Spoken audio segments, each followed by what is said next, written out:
साध्य साधन आदि का विचार तथा श्रवण कीर्तन और मनन, इन तीनों साधनों की श्रेष्ठता का प्रतिपादन।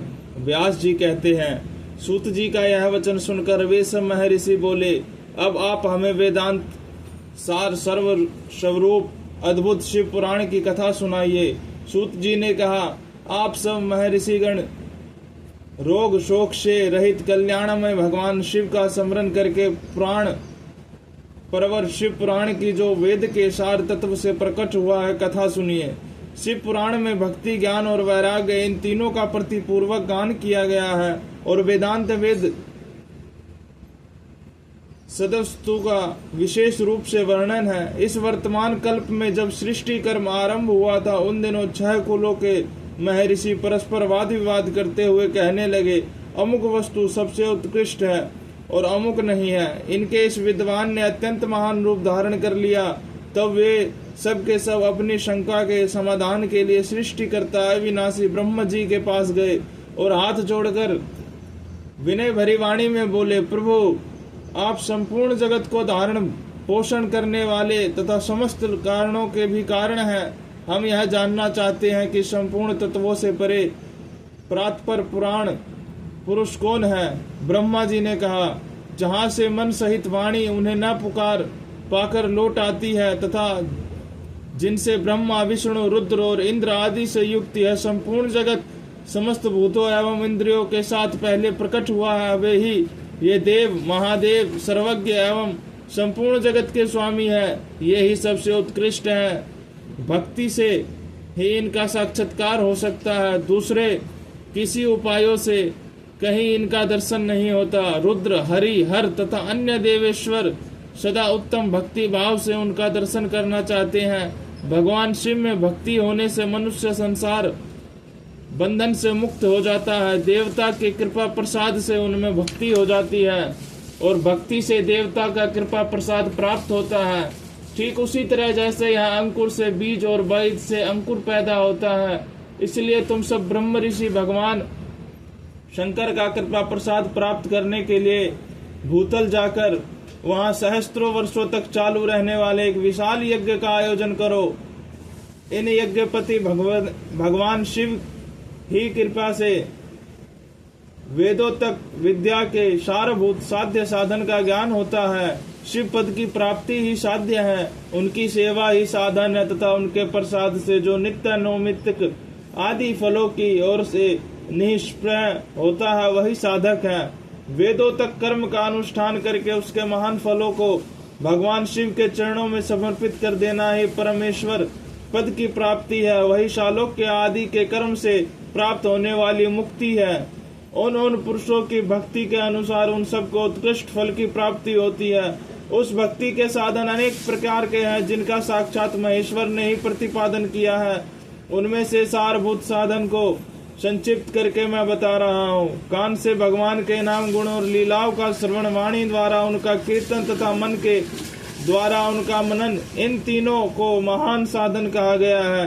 तात्पर्य यह है कि महेश्वर का श्रवण, कीर्तन और मनन करना चाहिए। यह श्रुति का वाक्य हम सब के लिए प्रमाणभूत है। इसी साधन से संपूर्ण मनोरथों की सिद्धि में लगे हुए आप लोग परम साध्य को प्राप्त हो। लोग प्रत्यक्ष वस्तु को आँख से देखकर उसमें प्रवृत्त होते हैं, परंतु जिस वस्तु का कहीं भी प्रत्यक्ष दर्शन नहीं होता उसे श्रवणेन्द्रियों द्वारा जान सुनकर मनुष्य उसकी प्राप्ति के लिए चेष्टा करता है। अतः पहला साधन श्रवण ही है। उसके द्वारा गुरु के मुख से तत्व को सुनकर श्रेष्ठ बुद्धि वाला विद्वान पुरुष अन्य साधन कीर्तन एवं मनन की सिद्धि करे। क्रमशः मनन पर्यंत इस साधन की अच्छी तरह साधना कर लेने पर उसके द्वारा सालोक्य आदि के कर्म से धीरे धीरे भगवान शिव का संयोग प्राप्त होता है। पहले सारे अंगों के रोग नष्ट हो जाते हैं, फिर सब प्रकार का लौकिक आनंद भी विलीन हो जाता है। भगवान शंकर की पूजा, उनके नामों को जप तथा उनके गुण रूप विलास और नामों का युक्ति प्रयाण चित्त के द्वारा जो निरंतर परिशोधन या चिंतन होता है उसी को मनन कहा गया है। वह महेश्वरी की कृपा दृष्टि से उपलब्ध होता है। उसे समस्त श्रेष्ठ साधनों में प्रधान या प्रमुख कहा गया है।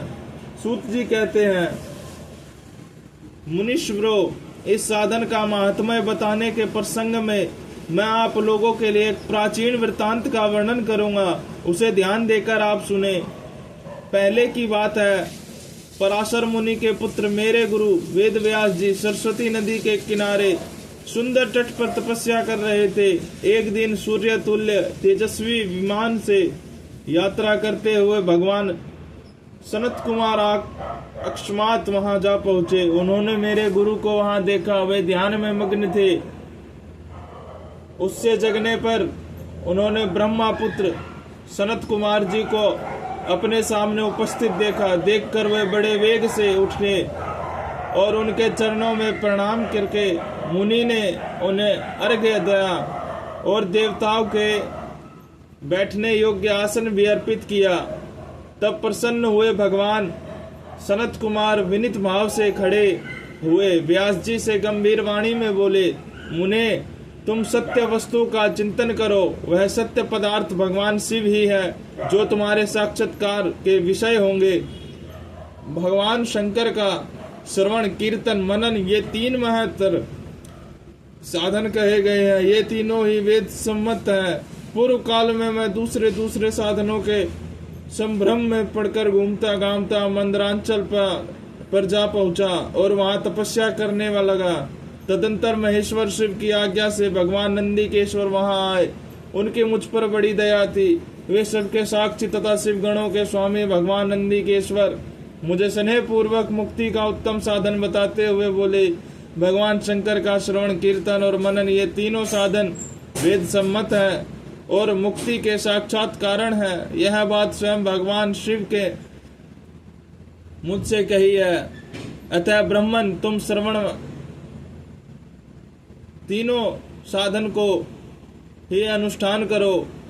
व्यास जी से बारंबार ऐसा कहकर अनुगामियों सहित ब्रह्मापुत्र सनत कुमार परम सुंदर ब्रह्मधाम को चले गए। इस प्रकार पूर्व काल के इस उत्तम वृत्तांत का मैंने संक्षेप में वर्णन किया।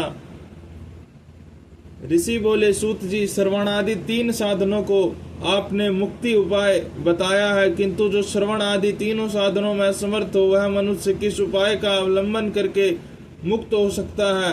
किस साधन भूत कर्म के द्वारा बिना यत्न के ही मोक्ष मिल सकता है?